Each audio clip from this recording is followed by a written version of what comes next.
मेरा पंजाब कॉलेज गुजरात भूलेगा नहीं। बिस्मिल्लाहिर्रहमानिर्रहीम, अस्सलाम वालेकुम, welcome back to my YouTube channel इत्साम्स बायोलॉजी। डियर स्टूडेंट्स, आज की इस वीडियो के अंदर हम बात करने जा रहे हैं डाइजेशन इन कॉकरोच। कॉकरोच के अंदर डाइजेशन किस तरह से होती है, कौन कौन से मेन स्टेप्स हैं, उसके जो डाइजेस्टिव सिस्टम, उसके पार्ट्स कौन कौन से हैं और हर एक पार्ट का जो है वो फंक्शन हम इंशाल्लाह इस वीडियो के अंदर देखेंगे। इस पूरी वीडियो में ये जो पूरा लेक्चर है इसका हमने एक निचोड़ निकाला हुआ, एक निमोनिक्स मैंने बना रखी है, जिसको आप एक दफा देख लेंगे या उसकी मदद से आप समझ लेंगे तो आप पेपर के अंदर 1 मिनट में ये पूरे का पूरा टॉपिक मेमोराइज कर सकते हैं और उसको लिख सकते हैं। और वो जो निमोनिक्स है, वो जो की है, वो क्या है बेसिकली, वो है T3 आर्मी मेडिकल कॉलेज घड़ा।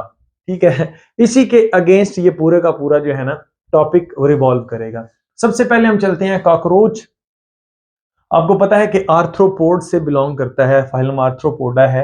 तो इनके अंदर जो डाइजेस्टिव सिस्टम है वो वेल डेवलप है। और ये जो डाइजेस्टिव सिस्टम है, टी पहला जो है, इसका मतलब ये ट्यूबुलर टाइप है। एक लंबी सी ट्यूब है जिसमें पर्टिकुलर पोर्शंस हैं और उन हर एक पोर्शन का अलग अलग काम है। तो हम कहते हैं कि ये सैक लाइक जो हमने पीछे पढ़े हैं डाइजेस्टिव सिस्टम, उससे ये वाला जो डाइजेस्टिव सिस्टम है क्या है, ज्यादा एफिशिएंट है। उसके बाद ये 3 जो है, इसका मतलब है कि इसके 3 पार्ट्स हैं, 3 मेन पार्ट्स हैं। और वो कौन कौन से हैं? एक है आपके पास फोर गट, उसके बाद मिड गट और हमारे पास लास्ट में आती है हाइंड गट। और जो सबसे शॉर्ट वाला है वो कौन सा हिस्सा है, दैट इज मिड गट। सबसे पहले हम बात करेंगे फोर गट की।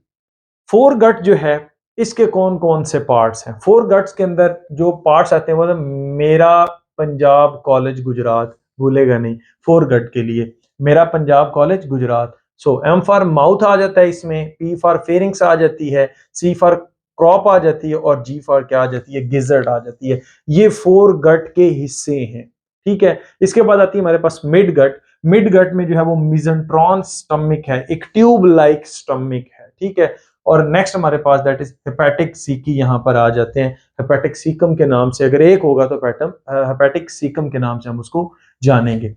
और ये जो मिजेंटेरॉन है, इसके एंड पर क्या है, मालफिजियन ट्यूब्यूल्स लगी हुई होती हैं, जो यहाँ पर उसका फंक्शन नहीं है बेसिकली डाइजेस्टिव सिस्टम के अंदर। ये एक्सक्रीटरी सिस्टम का हिस्सा है और मैंने आपको ऑलरेडी ये पढ़ा दिया हुआ है, मतलब आपने अभी पढ़ना है, सॉरी आप सेकंड ईयर के अंदर हैं तो आप उसको पढ़ेंगे। उसके बाद आता है हमारे पास third portion, that is hind gut. Hind gut जो है, इसके फिर आगे कितने पोर्शन है? 3 पोर्शन है मेनली। मतलब उसमें पहले वाला जो पोर्शन है वो लॉन्ग कॉइल्ड ट्यूब्यूल है, उसमें फिर फर्दर इलियम एंड कोलॉन आ जाते हैं।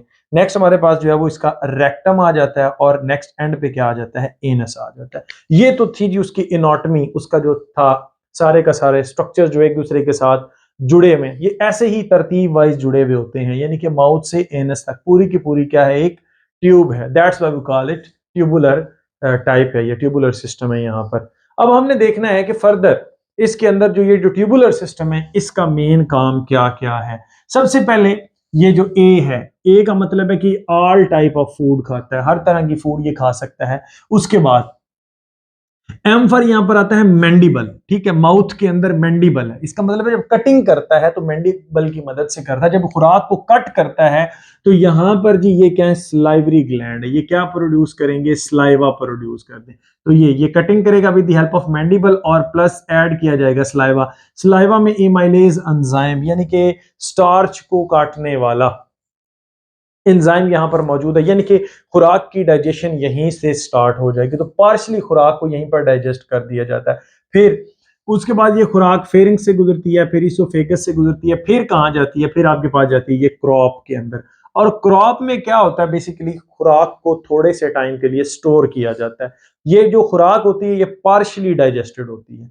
ठीक, उसके बाद ये मैं आपको बता रहा हूं। ठीक है, ये आपके पास क्या हो गया है, यहाँ पर ये मैंडिबल था और ये क्या हो चुका है, क्रॉप के अंदर आ चुका है। ठीक है, अच्छा अब क्रॉप क्रॉप क्या करेगी, चंक बाय चंक, छोटे छोटे टुकड़े, चंक बाय चंक करके खुराक जो है वो गिजर्ड में जाएगी क्रॉप से। ठीक है, अब गिजर्ड क्या करती है, उसको मजीद पीसती है, उसकी ग्राइंडिंग करती है और अच्छे तरीके से। तो ये आपके पास क्या आ जाएगा, जी आ जाएगा। आगे नेक्स्ट क्या है, एच है, हेपेटिक सी की, यानी कि यहाँ पर अब मिड गट स्टार्ट हो जाती है। यहाँ ऊपर तक तो फोर गट थी। ठीक है, अब मिड गट के अंदर हेपेटिक सीकम, इसका काम क्या है, ये कुछ एंजाइम्स प्रोड्यूस करेगा जो खुराक की डाइजेशन करेंगे और फिर उस डाइजेस्टेड को, ये भी पार्शली डाइजेस्टेड है फूड है, उसको मजीद स्टमक के अंदर डाल दिया जाएगा। वहां पर और ज्यादा एंजाइम्स जो है वो क्या करते हैं, सिक्रीट किए जाते हैं, जो उस खुराक को कंप्लीटली तौर पर क्या कर देते हैं, डाइजेस्ट कर देते हैं। अब खुराक को डाइजेस्ट तो कर दिया, डाइजेशन होने के बाद क्या होनी है, एब्जॉर्प्शन होनी है। तो एब्जॉर्प्शन जो है वो इलियम और कोलान के अंदर जो है वो की जाती है। ये वो ट्यूबुलर सिस्टम है, क्वाइल्ड सिस्टम है, लॉन्ग क्वाइल्ड ट्यूब्यूल है। और उसके बाद हमारे पास क्या आता है, आर फॉर ये जी एच आ गया हेपेटिक सी के, आर फॉर क्या है, रेक्टम। रेक्टम के अंदर जो अनडाइजेस्टेड फूड थी उसको जो है वो पार्शली स्टोर किया जाएगा और फिर एनस के थ्रू क्या कर दिया जाता है, उसको बॉडी से बाहर निकाल दिया जाता है, यानी कि एक्सपेल आउट कर दिया जाता है। ठीक है। और इसके जो डाइजेस्टिव वेस्ट होता है, इसके साथ इसका नाइट्रोजनस वेस्ट भी होता है जिसको सॉलिड एक्सक्रीटा के नाम से जाना जाता है। तो इसका भी फंडामेंटल जो प्रोसेस है वो एक ही है, मतलब वो जो बाकी जैसे ह्यूमंस का भी है, जैसे खुराक को इंजेस्ट करते हैं ये किसकी मदद से, माउथ की मदद से। ठीक है। इंजेस्ट करने के बाद फिर क्या होता है, डाइजेस्ट किया जाता है, खुराक को डीफार डाइजेस्ट किया जाता है। डाइजेस्ट करने के बाद उसको एब्जॉर्ब किया जाता है, एब्जॉर्ब करने के बाद उसको सिमुलेशन होती है बॉडी के अंदर, और एंड पे क्या होता है, जो अनडाइजेस्टेड फूड होती है उसको एक्सपेल आउट कर दिया जाता है, बॉडी से बाहर निकाल दिया जाता है। तो अगर इसका पाथ भी आपने याद रखना हो तो ये आप इसको याद कर सकते हैं आसानी के साथ कि इसकी मदद से जो है वो आप कर सकते हैं। अगर यहाँ पर आप सलाइवा की बात करते हैं तो सलाइवा में इसका जो थोरैक्स रीजन होता है, यहाँ पर क्या होता है, पेयर्ड सलाइवा होते हैं, दो सलाइवा होते हैं, जैसे कि मैंने ये एक इधर और एक इधर बना रखा है, सलाइवरी ग्लैंड बना रखा है। तो ये छोटा सा टॉपिक था डाइजेशन इन कॉकरोच के बारे में। इंशाल्लाह नेक्स्ट वीडियो जो है वो मैं प्लेनेरिया के बारे में बनाऊंगा। सो आई होप कि आपको ये मेरी वीडियो अच्छी लगी होगी। Stay connected. Thank you and Allah Hafiz.